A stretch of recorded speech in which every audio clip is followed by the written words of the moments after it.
vous allez arriver sur une planète dont on n'a percé aucun des mystères.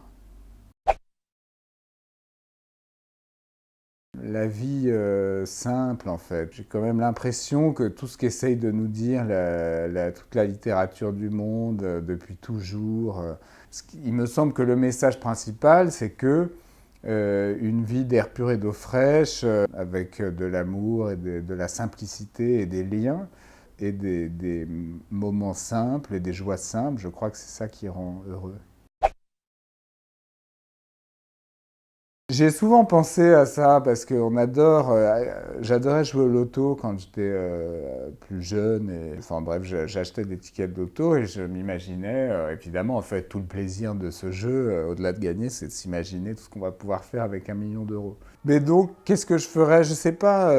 Je rembourserais mes dettes, je donnerais de l'argent à mes parents et le reste, je le dilapiderais sur une période assez brève pour faire toutes les excentricités que j'ai pas faites jusqu'ici.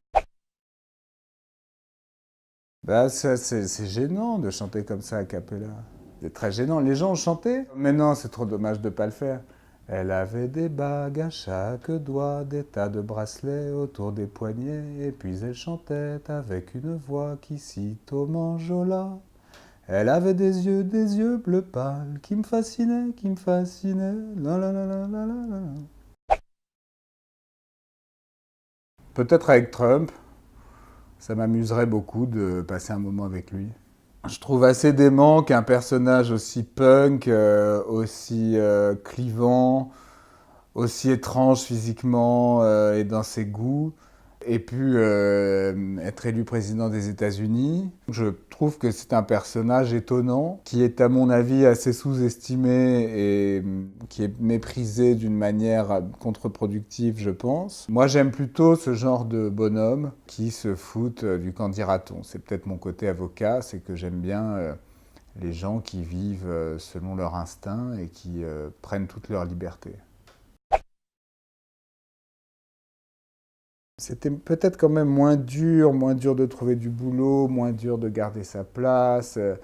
On n'était pas sans cesse à devoir lutter. Moi, j'ai l'impression de devoir constamment me battre pour garder les 3 euros que je gagne, pour garder les 2 tribunes que j'ai dans les médias, pour garder mon job dans mon cabinet, pour gagner les procès, enfin bien s'occuper des clients.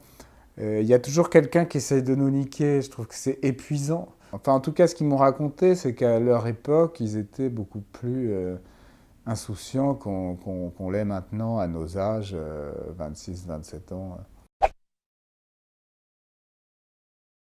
Peut-être que je leur poserai une de tes questions. Je leur demanderai ce dont ils rêvent dans la vie, pour leur vie. Je me rallierai à l'opinion, à la sagesse de l'opinion majoritaire sur ce point, parce que ça voudra sans doute dire que c'est là qu'est la vérité. Et comme ça, je saurai quoi faire de ma vie.